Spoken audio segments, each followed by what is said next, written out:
All right, Town Business Sports and Entertainment got a special guest, Mr. Eddie Hearn. How you doing, Eddie? I'm doing good. Ready for a big fight on Saturday in San Francisco. First of all, Eddie, I want to thank you because I work out of this area.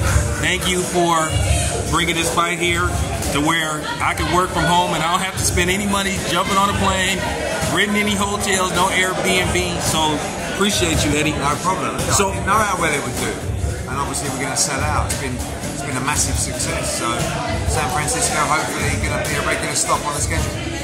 So, Eddie, were you surprised like how well this fight sold? I mean, they sold like what, almost 10,000 the first week, and you're gonna have a sellout crowd. How does it feel to have the first inaugural combat sports fight in the Bay Area and it sells out? I mean, I think that you roll the dice a little bit. You hope that it'll do the numbers that it's done, but there's no analytics. There's no history. The last time there was not even a big fight, but Mayweather fought here early in his career in 2001. So you're talking about over 20 years since there's been a big boxing event in San Francisco, and the first ever fight at Chase Center. So we're over the moon, and there'll be 16,000 in there. It'll be sold out. It's massive, massive for boxing in the city, and also massive for boxing in the US. So Eddie, give us your take on what do you think is going to happen on Saturday. I know you can't predict the winner, but what direction you go if Devin wins, and what direction do you go with Regis if Regis wins? It's a 50-50 fight. I think people talk about Devin's movement and his slickness, and people talk about Prograis' power.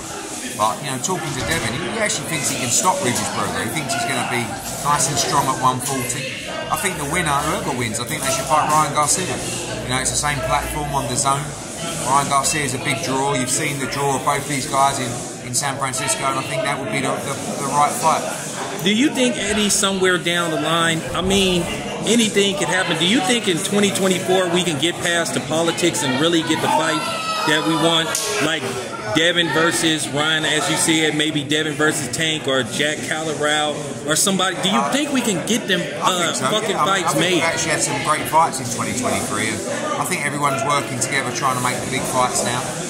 We know that when you make the right fights, boxing works, boxing sells. As I said, I think 2024 you're going to see bigger fights, and like you see Saturday night here, what you can do when you make a great fight and have a great promotion.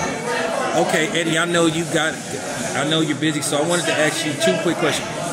Do you think in 24 we will finally get Arthur Beterviev versus Dimitri Bivol, and also Wilder versus Joshua? We've been waiting 6 years, Eddie, for that fight, man. Wilder Joshua, they both have to win on December 23. If they do, I think we'll get it. Callum Smith is about to knock out Arthur Beterviev. Really? 100%. You can play this back when he does. And then you're going to see Bivol against Callum Smith for the undisputed. So, sorry to ruin the Beterbiev plans, but I believe Callum Smith's going to do the business.